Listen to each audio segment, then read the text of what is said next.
gente, olha, nós estamos aqui com outro conteúdo maravilhoso. Estão preparados? Preparados para aprender mais sobre a literatura? Mais sobre aquela função cognitiva de produzir conhecimento, disseminar o conhecimento? Então vamos lá, vamos aprender hoje, vamos para a nossa aula, vamos ver o que a gente tem hoje.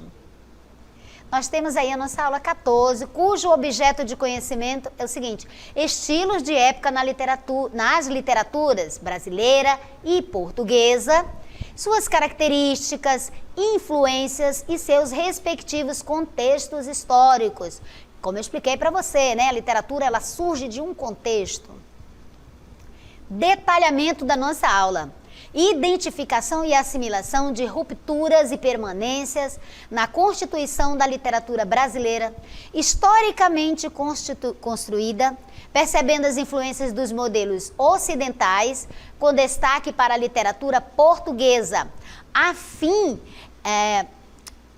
partir das práticas culturais, artísticas e verbais em contextos diversos, locais, regionais e globais. E por locais e regionais entenda brasileira e globais entenda europeia, por meio de uma análise comparativa dessas produções. Esse é o detalhamento então da nossa aula. E agora vamos para ela, para a nossa aula.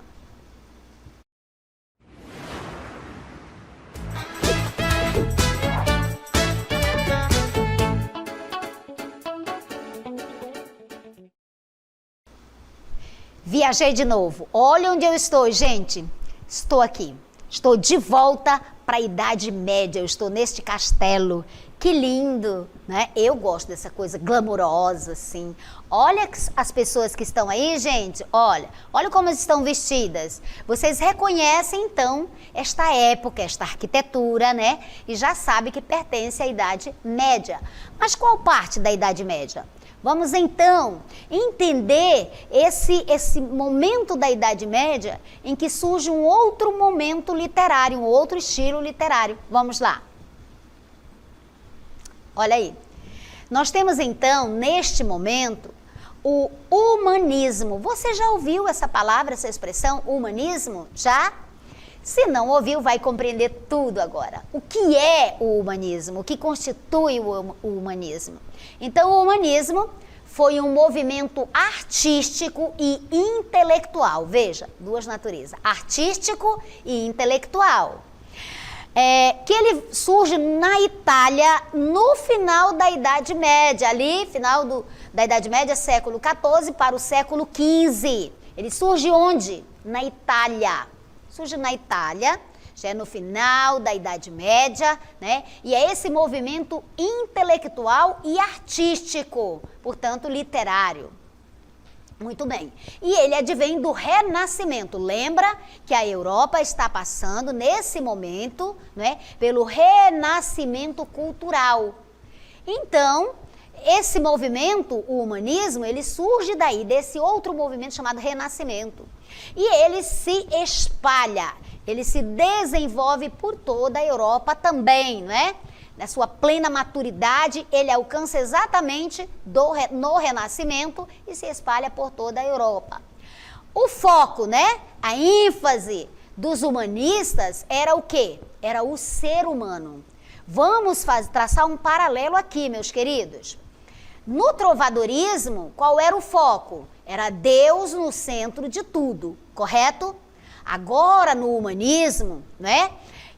O trovadorismo entrou em declínio e surge um novo movimento chamado humanismo, que é esse movimento artístico e intelectual. O foco, a ênfase, vai ser o quê? O ser humano, né? E a sua natureza, a sua condição humana. Agora é o homem. O homem, sim, é que vai para o centro de tudo, né? Então, continuando, o que esse fato de valorizar o ser humano, o foco ser o ser humano e a sua condição humana, afasta, né, os humanistas, afasta a sociedade de um modo geral do teocentrismo medieval. Veja, agora a ideia central é uma outra, diferente do teocentrismo. Agora nós temos o humanismo. Percebeu a relação? Teocentrismo, Deus no centro de tudo, né? A igreja representando o poder divino na Terra, né? Agora, com o humanismo, não. O teocentrismo entra em declínio e agora sobressai o homem, a sua condição. A valorização agora é do homem. Resgata-se desta forma uma visão de que natureza? Antropocêntrica, ou seja, antro de homem e cêntrica, no centro, né? Então o homem agora coloca-se no lugar de Deus e ele passa a ser o centro de todas as coisas, né? E essa visão antropocêntrica, ela é uma característica da cultura greco-latina, né? Dos modelos clássicos, né? Na antiguidade clássica greco-latina, você sabe, não tínhamos um Deus único, tínhamos deuses, semideuses, né? Titãs. Então, o humanismo, ele tem esta volta a essa cultura greco-latina, esses valores, né? Onde o homem coloca-se no centro de todas as coisas. Mas isso tem uma razão de ser, isso não foi assim do nada, né? Como nós temos o renascimento, né, exatamente isso, o renascimento, o surgimento, né, o desenvolvimento das ciências, né? E por aí o homem vai se colocando, se sentindo superior, se sentindo muito bem. Agora ele quer aproveitar os prazeres terrenos, ele não quer mais estar submisso a Deus. Seguindo, então, vamos conhecer uma figura importantíssima. Esta figura, né, Francisco Petrarca, né, é uma figura importantíssima no humanismo, né? Ele vai trazer aí, né, as estruturas dessa nova estética, os princípios dessa nova estética, né, e vai desenvolver, vai disseminar, né, especialmente em Portugal e depois por outras nações. Lembrando que o humanismo surge onde, gente? Lá na Itália, certo? Século XIV para o século XV. Alguns autores dão século XV. Vamos então compreender o humanismo na literatura, porque você tem que lembrar que o humanismo não é só na literatura, ele também é um movimento intelectual, porque ele tem origem no Renascimento, né? Então vamos lá. Na literatura, o humanismo é essa fase de transição. Ele vai se configurar numa fase de transição que ocorre entre o trovadorismo e o classicismo. Então, o humanismo, do ponto de vista literário, ele passa a ser como uma ponte, né? Entre o trovadorismo e o classicismo, por conta do Renascimento, certo? Esse movimento... Qual movimento? O humanismo, ele teve início a partir das obras da figura que eu te mostrei, muito importante, o escritor Francesco Petrarca, que era poeta italiano. Lembra que o humanismo nasce na Itália, né? Poeta italiano, considerado o pai do humanismo, correto? Lembra? Movimento intelectual, artístico e intelectual. Então, o Francisco Petrarca contribuiu para a criação dos sonetos. Você já conhece os sonetos, né? Você sabe que é um poema com uma estrutura fixa. Então, ele contribuiu para a criação dos sonetos, reunindo cerca de 300 em sua obra. Eu mesma já recitei para você aqui um soneto lindo de Camões, né? Como ele define o amor. Muito bem. Então, entre seus principais representantes... Que principais representantes? Representantes do humanismo, né? Lembrando que ele é artístico, então ele não é só na literatura. Ele também se estende pelas artes plásticas, pintura, escultura, arquitetura, etc, etc, etc. Então, entre esses principais, nós temos o Francesco Petrarca na literatura, né? Da Itália, porque era poeta italiano, e nós temos o Dante Alighieri também com a Divina Comédia, né? Na literatura também, você tem que conhecer a Divina Comédia. Numa tendência que vai chegar, né? Pode seguir, e chegar por toda a Europa, vai se difundir por toda a Europa. E, sem dúvida alguma, né, esta obra do Dante, ela vai merecer um destaque, assim, maravilhoso, esse que eu falei para vocês, conhecido no mundo todo, que é esse poema épico, e você conhece o que é o gênero épico, né? Esse que conta os feitos grandiosos, narra a história, né? De feitos grandiosos, de grandiloquentes, né? Então, a Divina Comédia, que é do Dante Alighieri, foi publicada no século XIV, né?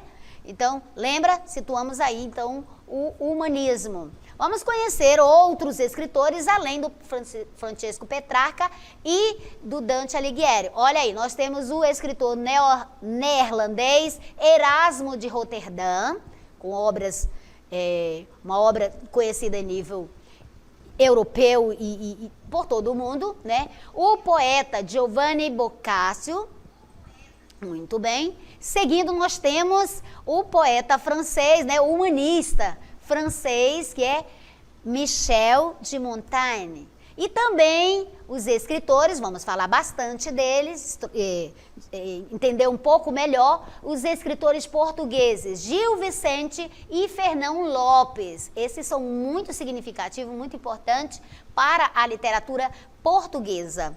Vamos então conhecer o projeto literário do humanismo. Vamos lá. Olha aí. O que é o projeto literário, professora? Projeto literário, gente, é aquilo a que se propõe o estilo de época, a corrente literária. Então, eles têm um projeto, eles têm uma razão de ser, né? É naquilo que ele vai focar. Então, olha aí, alguns aspectos importantíssimos do projeto literário do humanismo. Como nós já conhecemos, o resgate de valores clássicos, né? Da antiguidade clássica, da Grécia, né? Aqueles valores, até valores pagãos nós temos aí, né? E o homem no centro de tudo. Um outro aspecto importantíssimo é esse olhar, né?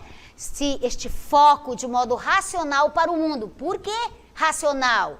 Porque no trovadorismo você tinha a religião explicando e moldando, né, o modo de ser, de viver do ser humano, né? O ser humano era guiado, orientado pelos princípios cristãos, né? Pela igreja, pelo aspecto religioso. No humanismo, a sociedade já vai ser orientada por outros valores. Que valores são esses? Os valores greco-latinos, valores clássicos e o olhar da ciência. Essa racionalidade é em razão do advento das ciências, correto?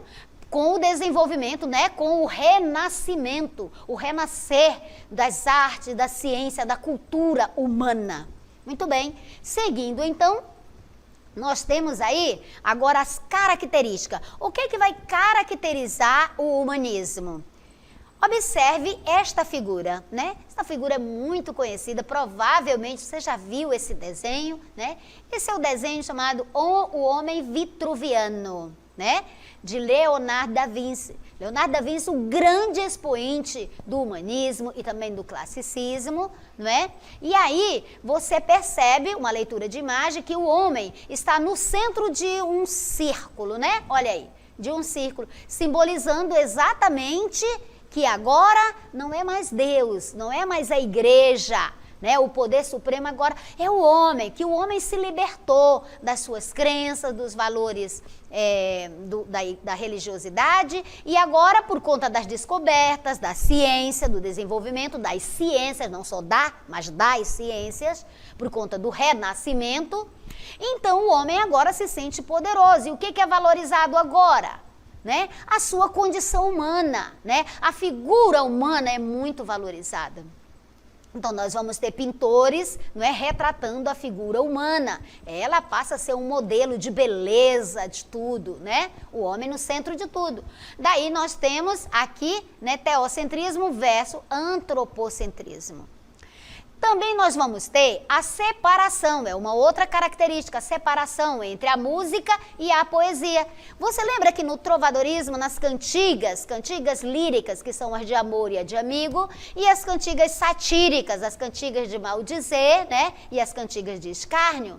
Então, aquelas cantigas, elas eram acompanhadas com música, né? O trovador recitava e acompanhava com música. Elas eram cantadas com música.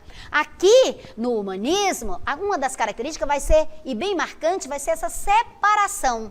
Agora nós vamos ter a letra, a produção literária vai estar desvinculada da música. A música passa a ter autonomia e a poesia também vai ter a sua autonomia. Lembra que o Francesco Petrarca, aquele poeta italiano, ele vai trazer essa contribuição valiosa, né, para a estrutura da nova poesia. Nós vamos ter aí o soneto e também nós vamos ter uma produção literária que é a poesia palaciana, que ela difere um pouco das cantigas de amigo, tá bom? Então, nós temos também como característica marcante do humanismo o cientificismo, exatamente centrado aí nas novas descobertas, na ciência. Agora o que vai explicar, né?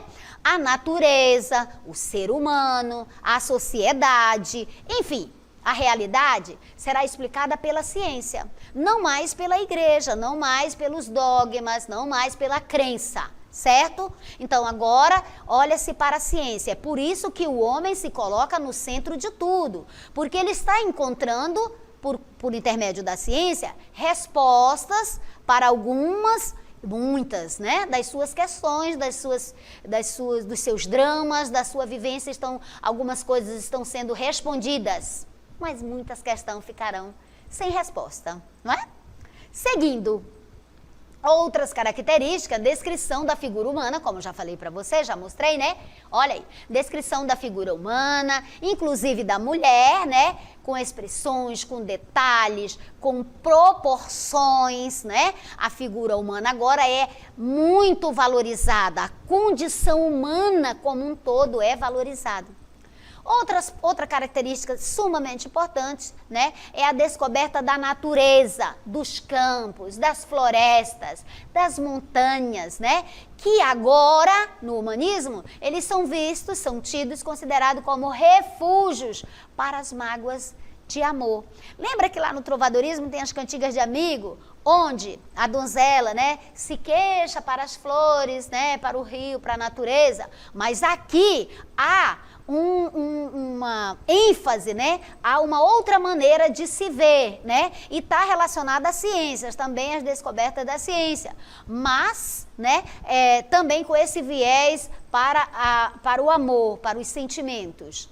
Vamos às próximas características do humanismo. Então, nós temos aí a descentralização do conhecimento, que até então, né, no século XI, século XIII e século XIV, até quando surge lá na Itália o humanismo, esse conhecimento, ele está controlado, está centralizado pela Igreja Católica, né? Os mosteiros tinham as bibliotecas, era dona do conhecimento.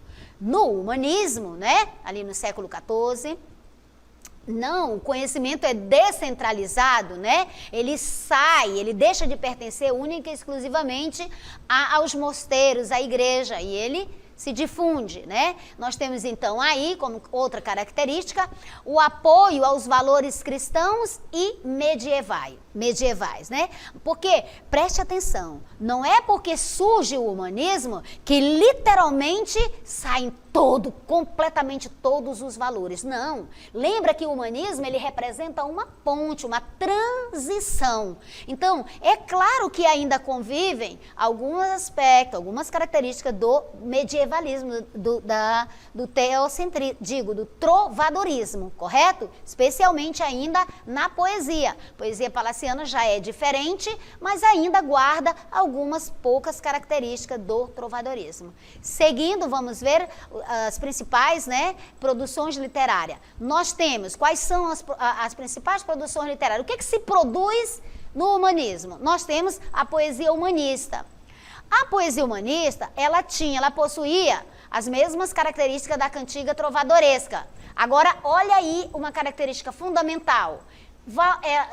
Na cantiga trovadoresca, elas eram acompanhadas com um instrumento musical. Então, o trovador, o menestrel, ele recitava cantando também e acompanhando com os instrumentos. Mas na poesia palaciana já não temos mais isso. Nós temos o quê? Nós temos a poesia e tem a música, mas separadas, né? Então, ela vai passar a ser declamada. Onde? Nos palácios, por isso poesia palaciana, ali para a nobreza, né? E ela ficou conhecida exatamente por esse nome, poesia palaciana, porque ela tem essa característica de se separar da música e também ser apresentada, né, para esse público seleto. Muito bem, seguindo ainda, vamos lá conhecer um pouco mais dessa produção literária do humanismo. Olha aí, nós temos as crônicas. Bem, na poesia nós temos a poesia palaciana e na prosa nós temos o quê? As crônicas históricas. Qual era o objetivo? Era relatar, era narrar, contar a vida dos reis por meio de quê? De documentos históricos. Então, as crônicas históricas, elas relatavam a vida glamurosa dos reis, os feitos dos reis, né?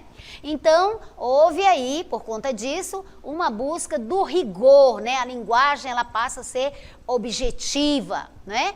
Mas você também ainda vai ser atribuído aos reis, né? Toda essa iniciativa pelos feitos históricos, né? Ainda se atribuísse a ele. Então, seguindo, nós vamos conhecer um pouco mais. Vamos lá? Olha aí. Então, como principais produções literárias, temos as crônicas, temos a poesia, né? A poesia palaciana, e nós temos as novelas de cavalaria, que eram o quê? Histórias ficcionais, tá? Baseada na ficção mesmo, porque literatura, um dos conceitos de literatura é ficção. E eram histórias de aventura, né? Nessas aventuras, os personagens ou as personagens, você pode dizer com toda segurança dessas duas formas, elas demonstravam o quê? Heroísmo, lealdade, religiosidade. Correto? Então, nas novelas de cavalaria, que eu vou chamar a sua atenção para um detalhezinho, né? Olha aí, como elas contavam essas histórias de ficção, né? Com essas temáticas de heróis, né, com esses princípios da lealdade, da religiosidade, você pode notar um princípio aí do romance, né, contando, né, aí, por exemplo, tem-se no humanismo, você tem grandes novelas no humanismo português, temos bastante novelas de cavalaria, como por exemplo, o Rei Arthur e a Távola Redonda, tem muita, aquelas histórias que você assiste às vezes nos filmes, pois elas são baseadas nessas novelas de cavalaria, né? Isso em se tratando desse momento, né? Da Idade Média, do final da Idade Média, desse início aí do humanismo e da sua plena maturidade, né? Que vai se dar exatamente com o Renascimento. Seguindo, então, vamos lá? Nós temos aí os textos teatrais. Então, os textos teatrais, eles eram divididos, e você já conhece essa estrutura, né? Em autos e farsas, né? Eles eram divididos. Os textos teatrais, ou eles eram autos, ou eles eram farsas.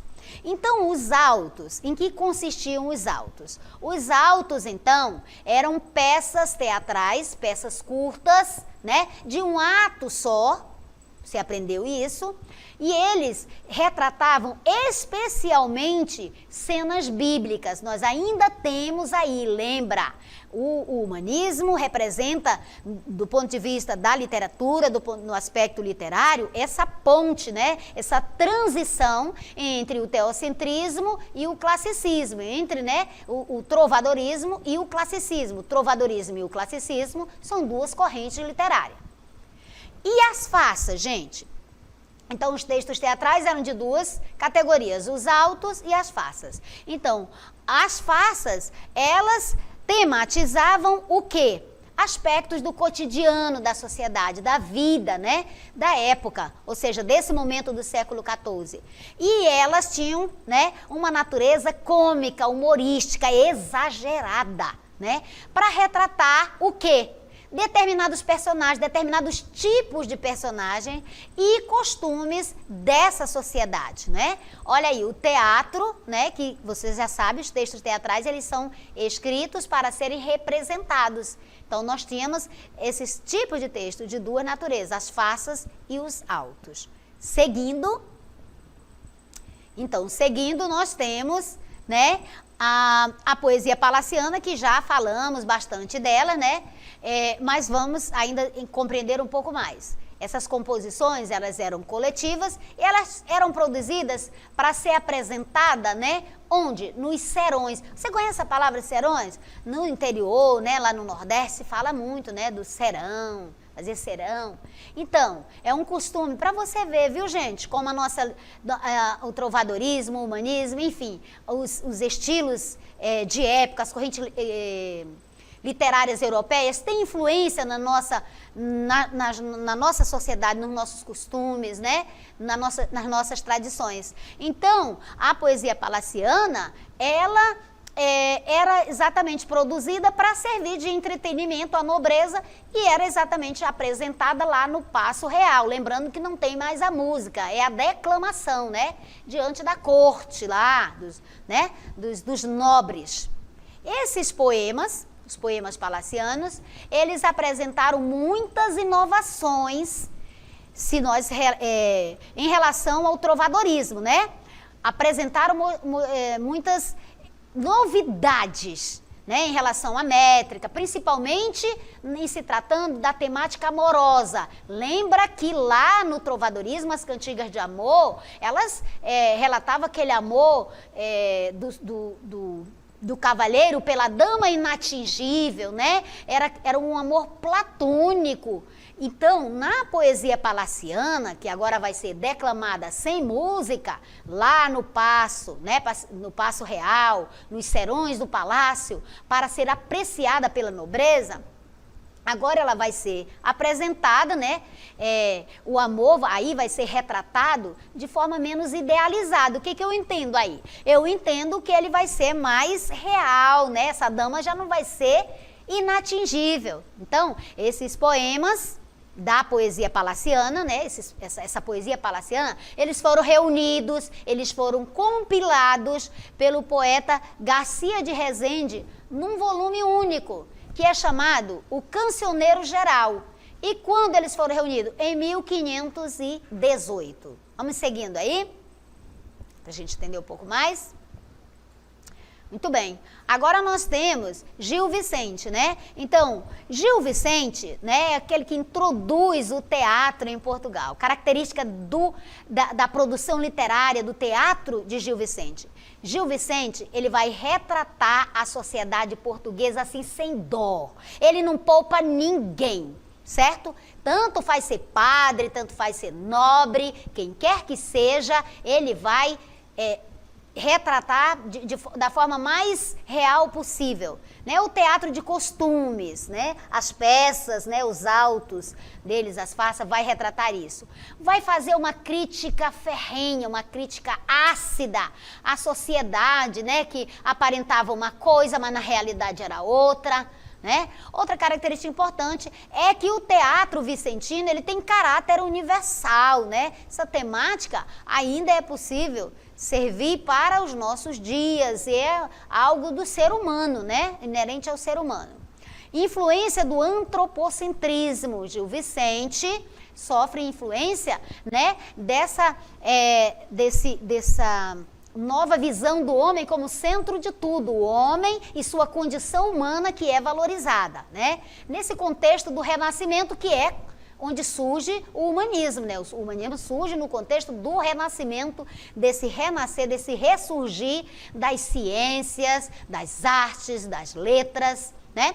Outra característica assim bem impactante, importante do teatro de Gil Vicente é exatamente a presença de temas da cultura popular também, certo? Do dia a dia, das pessoas simples da sociedade. Personagens caricaturadas e alegóricas também, o exagero, né? Ali o parvo, o padre, a fofoqueira, né? Eram personagens caricaturadas. Perfil psicológico das personagens, olha aí, fazendo aquela sondagem psicológica. Presença de humor e comicidade, né? O humor estava presente, o cômico estava presente justamente para fazer essa crítica, né? Para mostrar como era aquela sociedade que aparentava uma coisa e era outra. E também o teatro de Gil Vicente tem esse caráter moralizante, né? Ele traz, através das peças, para mostrar, né, como é que era a moral, como se devia proceder. Ele escancarava, né, as safadezas, as coisas erradas, o comportamento errado da sociedade, né? E também com o intuito de moralizar, de trazer, é assim, mas tem que agir de outra forma, tem que agir de modo correto. Também o caráter satírico, irônico, ironizava, satirizava, né? Aí também esse teatro traz temas pastoris, veja que é bem amplo, né? Temas cotidianos, temas profanos e religiosos. Veja aí, influência do trovadorismo e do humanismo. Muito bem. Amores da minha vida, vocês gostaram? Eu tenho certeza que vocês gostaram do humanismo, né? Vocês se identificaram com o humanismo? Eu me identifico com todos. Olha, foi isso que nós estudamos sobre o humanismo, traçamos alguns paralelos com o trovadorismo, né? Explicamos para vocês onde surge o humanismo, né? Não pode esquecer. Citamos os nomes importantes, Francesco Petrarca, Gil Vicente em Portugal, Francesco Petrarca, que é considerado o pai do humanismo. Situamos para você onde surge o humanismo. E é isso, meus amores. Nos encontramos na próxima. Tchau, tchau.